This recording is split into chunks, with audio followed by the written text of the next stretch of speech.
खबर है कि कतर ने कह दिया है कि गाजा में जो बमबारी हो रही है उसकी वजह से गाजा में हमास के शिकंजे में फंसे बंधकों की रिहाई खटाई में पड़ सकती है। आपको बता दें कि ये वही कतर है जो अब तक कह रहा था कि हम बंधकों की रिहाई की दिशा में आगे बढ़ रहे हैं। कतर अब तक अमेरिका और इजराइल को भी घुमा फिराकर यही संदेश दे रहा था कि वो बंधकों को छुड़वा लेगा, लेकिन अब खबर आई है कि उसने बंधकों की रिहाई को मुश्किल बता फिलहाल इससे अपना पल्ला झाड़ लिया है। आपको बता दें कि 25 अक्टूबर को कतर के प्रधानमंत्री मोहम्मद बिन अब्दुल रहमान अल थानी ने कतर की राजधानी दोहा में कहा था कि हम गाजा में फंसे बंधकों को छुड़ाने के लिए काम कर रहे हैं और हमें उम्मीद है कि इसमें हमें जल्द ही सफलता मिलेगी। इसके पहले कतर की पहल पर 4 बंधक महिलाओं को हमास ने छोड़ दिया था। पहले 2 अमेरिकी महिलाओं को और बाद में 2 इजरायली महिलाओं को रिहा किया गया था।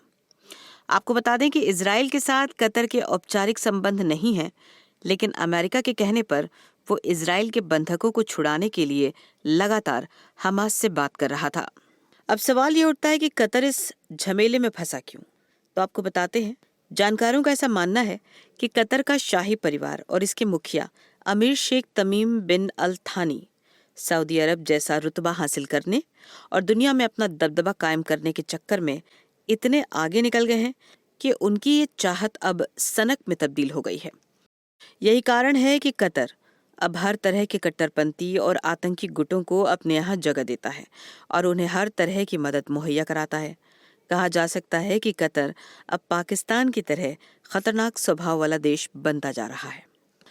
पाकिस्तान की तरह वो अब आतंकियों को पालता है, पोसता है और फिर उनका जहाँ चाहे वहाँ इस्तेमाल करता है।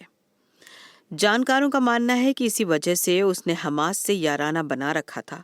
हमास के ज्यादा आतंकवादी नेता कतर में ही रहते हैं और वहीं बैठकर आतंक का कारोबार चलाते हैं और कतर इसमें उनकी भरपूर मदद करता है।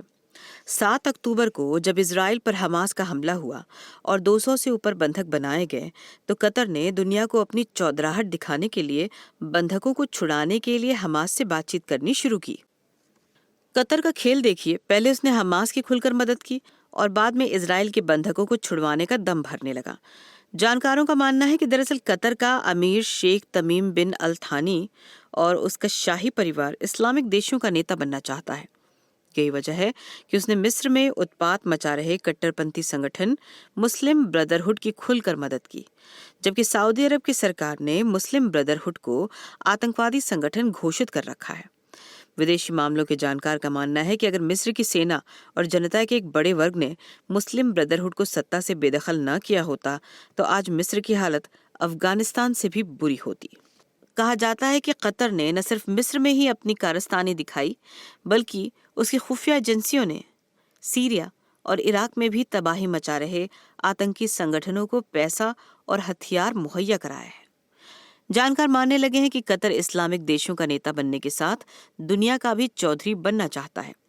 अमेरिकी think tank foundation for defence of democracies की 2017 में एक रिपोर्ट आई थी। इस रिपोर्ट में बताया गया था कि आतंकी संगठनों को रुपया पैसा देने वाले दुनिया के 20 सबसे बड़े फाइनेंसरों के तार कतर से जुड़े हैं।